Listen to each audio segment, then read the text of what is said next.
आज का हमारा पहला प्रश्न हम इसी को लेके चलेंगे, ठीक है। 46 प्रश्न है ये, 46वां प्रश्न। पाक जल संधि किन देशों के मध्य है? किन दो देशों के मध्य पाक जल संधि है? किन देशों के मध्य है पाक जल संधि? भारत और श्रीलंका। बहुत बढ़िया बेटा, ये इसके नाम पे मत जाना, ये पाक है तो पाकिस्तान होगा, नहीं।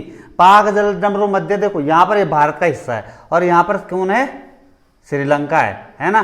तो इसके बीच है ये जल संधि का मतलब होता है एक जल बॉडी यहाँ पर है और एक जल बॉडी यहाँ पर है, समझ। इन दोनों को मिलाने वाले संधि, इन दोनों को कौन मिला रहा है? यहाँ पे देखो, एक है बंगाल की खाड़ी, यहाँ पे कौन है? बंगाल की खाड़ी। और यहाँ पर हल्की सी है मन्नार की खाड़ी। कौन सी खाड़ी? मन्नार की खाड़ी। इन दोनों को कौन मिला रहा है? कौन मिला रहा है? पाक जल संधि।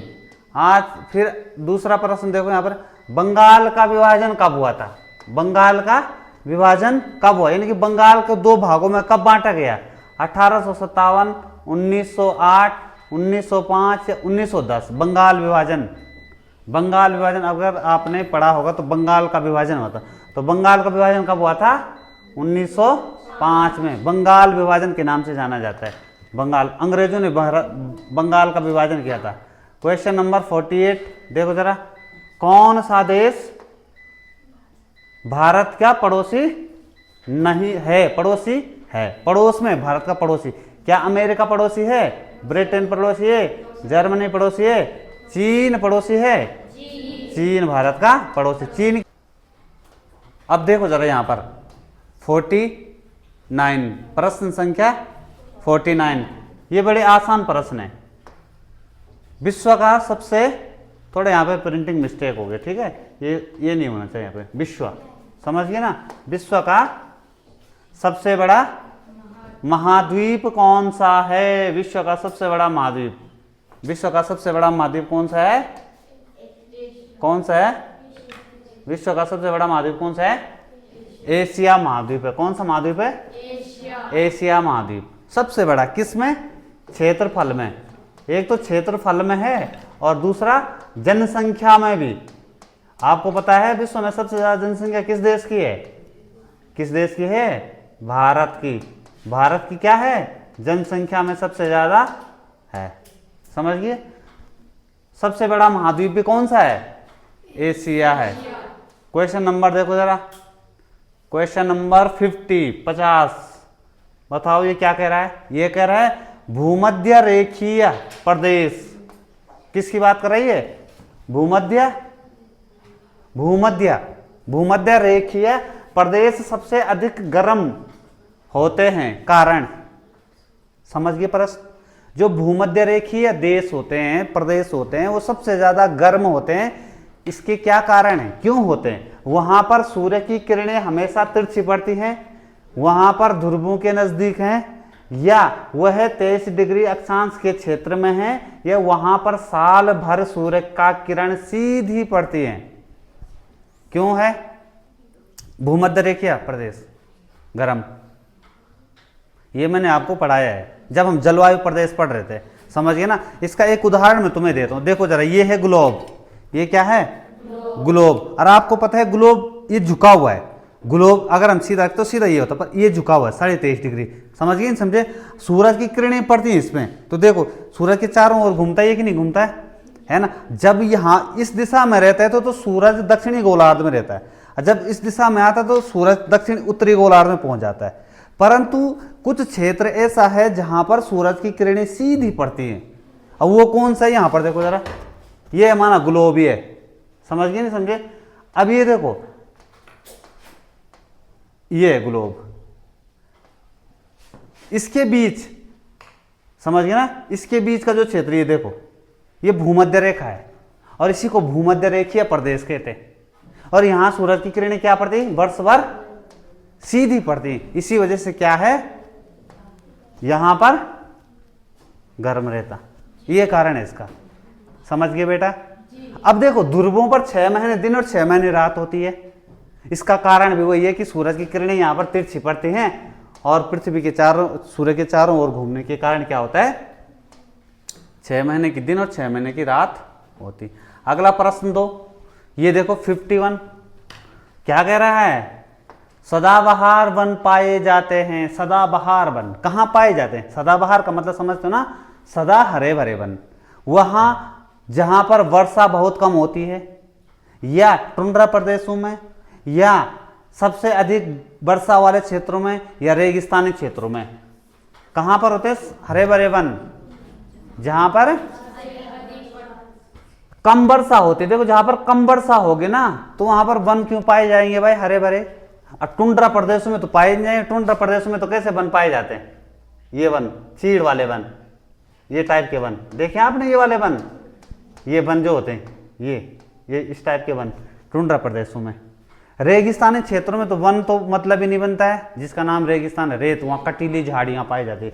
हमारे पास ये ऑप्शन है जहां पर सबसे अधिक वर्षा होती है और भूमध्य रेखीय प्रदेशों में सबसे ज्यादा बारिश भी होती है, और वहां पर सबसे हरे भरे वन भी होते हैं। समझ गए? क्वेश्चन नंबर 52 देखो अब जरा, सुंदरवन डेल्टा है भारत में, कहां पर है सुंदरवन डेल्टा? समझ गए ना, सुंदरवन डेल्टा कहां है? भारत के पश्चिमी भाग में, या अंडमान निकोबार द्वीप में, या पर्वतीय क्षेत्रों में, या विशाखापट्टनम और पश्चिम बंगाल में। सुंदरवन डेल्टा, सुंदरवन 7th में सुंदरवन डेल्टा है, कहां पर है? देखो आपने भारत का मानचित्र ये देखा होगा, ये भारत का मानचित्र देखा होगा आपने, देखा कि नहीं देखा? यहां पर है बंगाल और यहां पर है आंध्र प्रदेश। इन क्षेत्रों में सुंदरवन डेल्टा है, विश्व का सबसे बड़ा डेल्टा, विश्व का सबसे बड़ा सुंदरवन डेल्टा। इसे गंगा ब्रह्मपुत्र का डेल्टा भी कहते हैं, इस एरिया पे सुंदरवन का डेल्टा। तो कौन सा है इसका उत्तर? ऑप्शन नंबर डी, घा, विशाखापट्टनम और पश्चिम बंगाल में कौन सा डेल्टा पाया जाता है? सुंदरवन का डेल्टा। सुंदरी नाम के वृक्ष के कारण इसका नाम सुंदरवन डेल्टा पड़ा, और यहां बंगाल टाइगर पाए जाते हैं। अगला प्रश्न देखो, कोलार क्यों प्रसिद्ध है? कोलार, ये ला है बेटा, कोलार, ये क्या है? ला है। कोलार सुना आपने? कोलार नहीं सुना? यहां पर कोयला पाया जाता है, या यहां पर इस्पात का कारखाना है। इस्पात इसने गलत लिखा है, यहाँ इस्पात होगा, समझ गए ना? इस्पात। देखो यहां पर क्या है? सोने की खान है, यहां पर तेल सोदा कारखाना है। बताओ जरा, कोलार। ऑप्शन ए नहीं, ऑप्शन ये है इसका उत्तर। आपने एक मूवी देखी है KGF, देखिए आपने? तो ये वही KGF है, कोलार गोल्ड फिल्म, कोलार सोने की खान, कोलार, समझ गए ना? तो यही भारत में प्रसिद्ध सोने की खान है। कौन सी? कोलार की खान। अगला प्रश्न देखो, अभ्रक क्या कह रहा है? अभ्रक का सबसे अधिक उत्पादन कहां होता है? अभ्रक कहां होता है? अभ्रक सबसे ज्यादा जापान, थाईलैंड, चीन, भारत, कहां होता है? सबसे ज्यादा होता है भारत में अभ्रक। समझिए ना, भारत में सबसे ज्यादा क्या होता है? अभ्रक। नेक्स्ट प्रश्न, निम्नलिखित मिट्टियों में कपास उत्पादन के लिए उपयुक्त मिट्टी कौन सी है? कपास, सबसे अच्छी मृदा मिट्टी कपास उत्पादन के लिए, कपास के लिए सबसे अच्छी मिट्टी कौन सी होती है? देखो जरा, दोमट मिट्टी, लाल मिट्टी, रेतीली मिट्टी, या काली मिट्टी?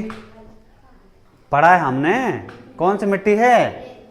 काली मिट्टी, काली मिट्टी, काली कपास, समझ गए ना? और भारत में ये मिट्टी जो पाई जाती है, ये पाई जाती है महाराष्ट्र में सबसे ज्यादा, या फिर हम कह सकते हैं दक्कन के पठार में, दक्कन ट्रैप में, दक्कन का पठार, दक्कन का पठार। और इसमें क्या होती है सबसे ज्यादा?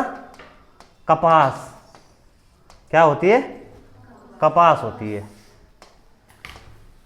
क्वेश्चन नंबर 56 आ गया आपका एक और प्रश्न जो हमने पढ़ा है। क्या प्रश्न कह रहा है? Tata iron and steel company, जिसका नाम क्या है शॉर्टकट में? टिस्को पढ़ाया था। ये है टिस्को। टिस्को कहाँ पर है? कलकत्ता में, मुंबई में, रांची या जमशेदपुर में? बहुत बढ़िया, जमशेदपुर। जमशेदपुर है ये, जमशेदपुर। जमशेदपुर किस नदी के किनारे स्थित है? यहां पर दो नदियां हैं, कौन कौन सी है? एक है स्वर्ण रेखा और दूसरी बताओ जरा, दूसरी कौन सी नदी है? स्वर्ण रेखा और दूसरी? जमशेदपुर का पुराना नाम क्या है? साकची। इसकी स्थापना कब होती है? टिस्को की स्थापना कब होती है? हैं? 1907। अब देखो जरा, भारत का मैनचेस्टर किस नगर को कहा जाता है? भारत का मैनचेस्टर, भारत का मैनचेस्टर या मैनचेस्टर जो है एक्चुअल में वो है ब्रिटेन में, और वहां पे बहुत ज्यादा कपड़ा बनता है। ऐसे ही भारत में किस स्थान पे बहुत ज्यादा कपड़ा बनता है? वो भी कॉटन, कपास का कपड़ा। इसी वजह से हम इसको भारत का मैनचेस्टर कहते हैं। क्या बताया उत्तर है? अहमदाबाद को कहा जाता है। Very good. ये कहाँ है? ये है गुजरात में। अहमदाबाद कहाँ है? गुजरात में बेटा। लो जरा एक और प्रश्न। 58, जनसंख्या घनत्व से क्या आशय है? किसे कहते हैं जनसंख्या घनत्व? सुना आपने जनसंख्या घनत्व? जहां पर बहुत अधिक जनसंख्या निवास करती है या जहां पर बहुत कम जनसंख्या निवास करती है, या प्रति वर्ग किलोमीटर में निवास करने वाली जनसंख्या को, या फिर टुंड्रा प्रदेश में निवास करने वाली जनसंख्या को जनसंख्या घनत्व। सही कहा, सी, इसका ऑप्शन सी, प्रति वर्ग किलोमीटर में। सुन लो जरा, एक माना एक क्षेत्र यहां पे देखो जरा, एक क्षेत्र यहां है, एक क्षेत्र यहां है, ये देखो। अब इसमें भूभाग है, ये भूमि है। कौन सी भूमि बड़ी है? ये वाली, ए वाली। मानो इसको ए मानो, इसको बी मानो, समझ गए? यहां पर रह रहे हैं 910 लोग, समझ गए ना? यहां पर रह रहे हैं 1800 लोग। देखो तो किसका घनत्व ज्यादा होगा? घनत्व बोले तो घना किसका है? बी का, क्योंकि यहां पर 1800 लोग रह रहे। एक प्रति, देखो ये करना प्रति वर्ग किलोमीटर में, एक वर्ग किलोमीटर में कितने लोग रहते हैं, और जिसमें जितने ज्यादा होंगे उसका जनसंख्या घनत्व उतना ज्यादा होता है। हमारे गांव में कोई गांव कहीं पे क्या रहते है, घना बस्ती रहती है, तो वहां पर घनत्व क्या रहता है? ज्यादा। और कहीं कहीं बिखरे हुए रहते हैं तो उसके क्या कहते हैं? कम जनसंख्या घनत्व। तो ये थे हमारे आज के कुछ महत्वपूर्ण प्रश्न, समझ गए ना?